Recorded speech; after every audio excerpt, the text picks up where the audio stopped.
Master Nitin teller यांचे Nitin sarees आणि पैठणी घेऊन आले आहे नवीन दालन।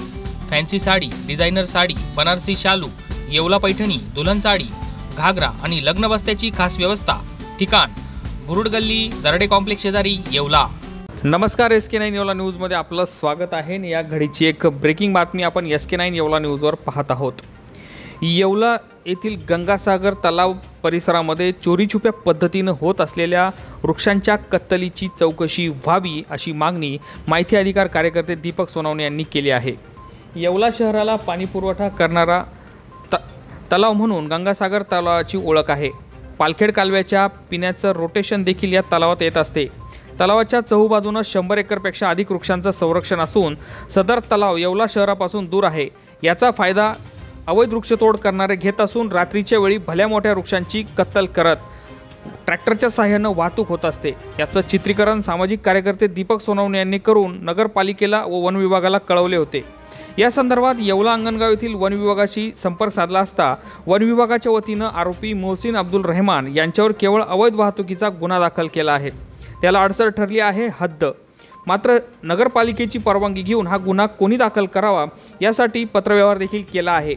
आता पत्रव्यवहाराचं उत्तर आल्यानंतर पुढचा गुन्हा दाखल करण्यात येईल अशी माहिती वन अधिकाऱ्यांनी दिली आहे। मात्र एकीकडे शासन वृक्ष लागवड मोहीम हाती घेत असताना दुसरीकडे अवैधरित्या होत असलेली वृक्षतोड आणि याकडे संबंधित प्रशासनाचं होत असलेलं दुर्लक्ष यामुळे निसर्गाची हानी होत आहे।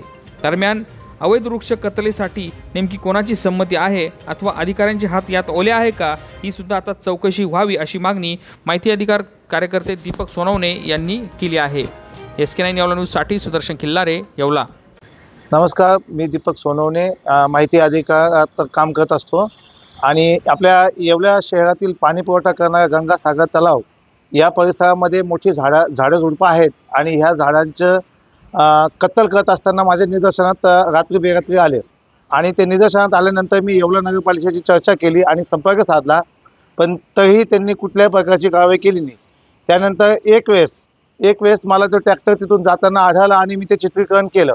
चित्रीकरण केल्यानंतर मी तिथे माहितीच्या अधिकारामध्ये अर्ज टाकलेला आहे आणि कुठल्याही प्रकारची अजून त्या कत्तल करणाऱ्यावर कारवाई झालेली नाही। ही कारवाई तात्काळ व्हावं आणि जे कोणी अधिकारी यामध्ये सामील असेल त्या अधिकाऱ्यांवर सुद्धा कारवाई मोठे शासन व्हावं ही अशी अपेक्षा माझी आहे पूर्ण येवला शहरासाठी। मोरिया इव्हेंट्स घेऊन आले आहे आपल्या मंगलमय सोहळ्याच्या अविस्मरणीय अनुभूतीसाठी आसरा लॉन्स व मंगल कार्यालय। लग्नसराईच्या धामधुमीमध्ये धावपळ टाळण्यासाठी आजच लॉन्स व मंगल कार्यालय बुक करा। प्रशस्त पार्किंगसह सर्व सुखसुविधा उपलब्ध असलेले एकाच वेळी 2 लग्नांची क्षमता असलेले येवल्यातील एकमेव ठिकाण आसरा लॉन्स व मंगल कार्यालय। तहसील कार्यालय शेजारी कोपरगाव रोड, येवला। संपर्क निखिल गुजराती 78 75 55 53 19 व दीपिका गुजराती 78 75 55 31 99।